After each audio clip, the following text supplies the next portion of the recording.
مصر میں جس شخص نے اس کو خریدا اس نے اپنی بیوی سے جس کا نام زلیخا تھا کہا کہ اس کو عزت و اکرام سے رکھو، عجب نہیں کہ یہ ہمیں فائدہ دے یا ہم اسے بیٹا بنا لیں۔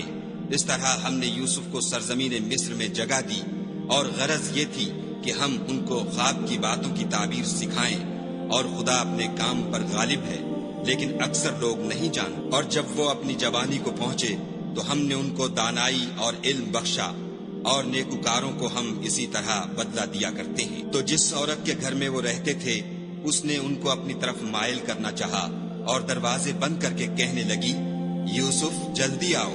انہوں نے کہا کہ خدا پناہ میں رکھے، وہ یعنی تمہارے میاں تو میرے آقا ہیں، انہوں نے مجھے اچھی طرح سے رکھا ہے، میں ایسا ظلم نہیں کر سکتا، بے شک ظالم لوگ فلاح نہیں پائیں گے۔ اور اس عورت نے ان کا قصد کیا اور انہوں نے اس کا قصد کیا۔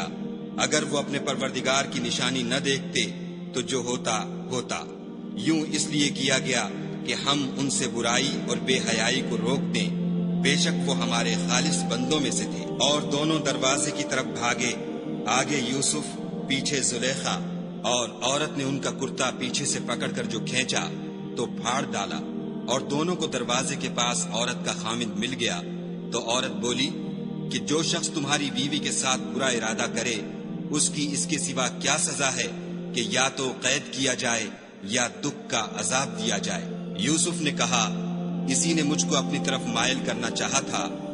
اس کے قبیلے میں سے ایک فیصلہ کرنے والے نے یہ فیصلہ کیا کہ اگر اس کا کرتا آگے سے پھٹا ہو تو یہ سچی اور یوسف جھوٹا ہے، اور اگر کرتا پیچھے سے پھٹا ہو تو یہ جھوٹی اور وہ سچا ہے۔ جب اس کا کرتا دیکھا تو پیچھے سے پھٹا تھا، تب اس نے زلیخا سے کہا کہ یہ تمہارا ہی فریب ہے، اور کچھ شک نہیں کہ تم عورتوں کے فریب بڑے بھاری ہوتے ہیں۔ یوسف اس بات کا خیال نہ کر، اور زلیخا تو اپنے گناہ کی بخشش مانگ، بے شک خطا تیری ہی ہے۔ اور